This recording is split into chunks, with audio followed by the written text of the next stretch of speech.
Okay, our next speaker is the president of Human Scale, Lynn Ellsworth. Yeah!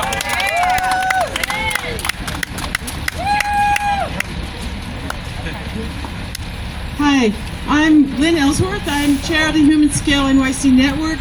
I'm also the founder of Tribeca Trust, and also with the co-founder of the Empire Station Coalition, who we just beat back for NATO, along with the economy, of course. But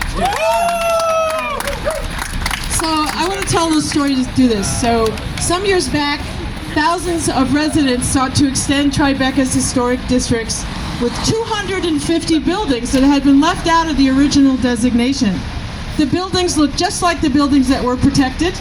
Often they were right next door and by the same architects. They were left out because too much buildable space was in play. Rebney wanted everything south of Chambers Street.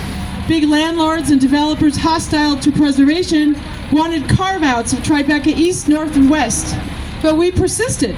We had the full cry support of architects as prominent as Michael Sorkin, who probably taught half the staff at LPC, and Stephen Sems, who runs the graduate program in historic preservation at Notre Dame. The LPC just toyed with us coyly for 3 entire years before inexplicably saying no way to our carefully and thoroughly researched request. The reason given? The earlier boundaries had been carefully thought through, they said. And plus, quote, they'd given us enough already, unquote, as if they were distributors of candy at Mardi Gras. We pointed out that the earlier boundaries had been drawn right through the middle of a building, such that half of it had already been demolished by speculators, and their map was a gerrymandered mess with 98 different boundary points. They didn't care. They were just bullshitting us anyway. It was just no, and we lost 38 buildings to demolition and redevelopment soon thereafter.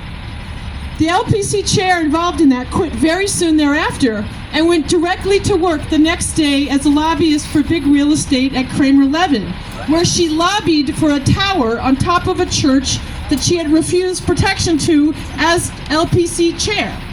The LPC's legal counsel insists that the chair has complete and unfettered, those are his words, complete, unfettered, discretionary power to do whatever she wanted, he or she, without any reasons, criteria, guidelines, oversight, or even minutes to keep a record of what she's doing.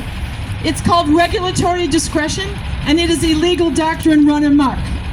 We have a right to an LPC that is not captured by the real estate industry, to one that works to protect our historic assets for the future, not one that is idiotically managed or thinks it's managing change, in their words, on behalf of Rebney. The law directs the LPC, and I quote, to safeguard the city's historic, aesthetic, and cultural heritage for the education, pleasure, and welfare of the people of the city. Why aren't they doing their job? We have proposed changes to fix the conflict of interest problems at the LPC. The council can fix that, maybe with Chris leading the way. We have also proposed changes to the LPC's internal procedures and rules that do not require city council approval.